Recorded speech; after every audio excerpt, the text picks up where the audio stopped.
কেমন আছে বন্ধুরা? আশা করি সবাই ভালো আছে, আমরাও ভালো আছি। অনেকদিন পরে আগে একটা মিনি ব্লগ দেবো, দেখতে থাকো আমি কী করি। এখন আমি রান্না বসাবো। সকালবেলা জল খেয়েছি, সকালবেলা মনাদের রুটি বানিয়ে দিয়েছি, ওরা খেলো। সুতির বাবা চলে গেল রুটি খেয়ে।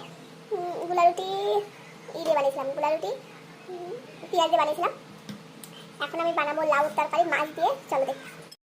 দেখো আমি এখানে মাছ ভাজা বসিয়ে দেবো, এখন নুন হলুদ মাখানো হয়ে গেছে। এখানে ভাত বসিয়ে দিয়েছি, মাছ ভাজতে দিয়ে দিয়েছি।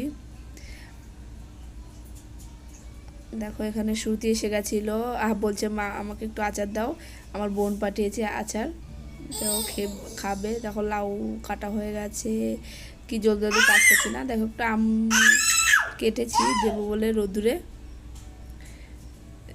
এখানে দেখো আমার ঈশানকে আমি টিপ পড়াচ্ছি।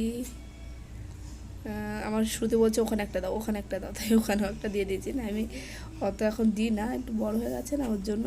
দেখো আমার শ্রুতি ঈশান সবাই রেডি। এখন আমরা খেয়ে দিয়ে নিই, তোমরা দেখতে। লাউ দিয়ে মাছ দিয়ে রান্না করেছি, পটল ভাজা, ভাত, এটাই আজকে আমাদের হয়ে।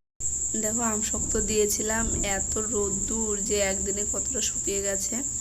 রাত্রে এখন মাছের ঝোল করেছি আর ভাত, এ দুটো ভাত আর মাছের ঝোল দিয়ে আমাদের হয়ে যাবে এখন খাওয়া। তাহলে আমার ভিডিওটা আমি এখানেই শেষ করছি। তোমাদের যদি ভালো লাগে অবশ্যই লাইক করে দেবেন, শেয়ার করে দেবেন। বাই।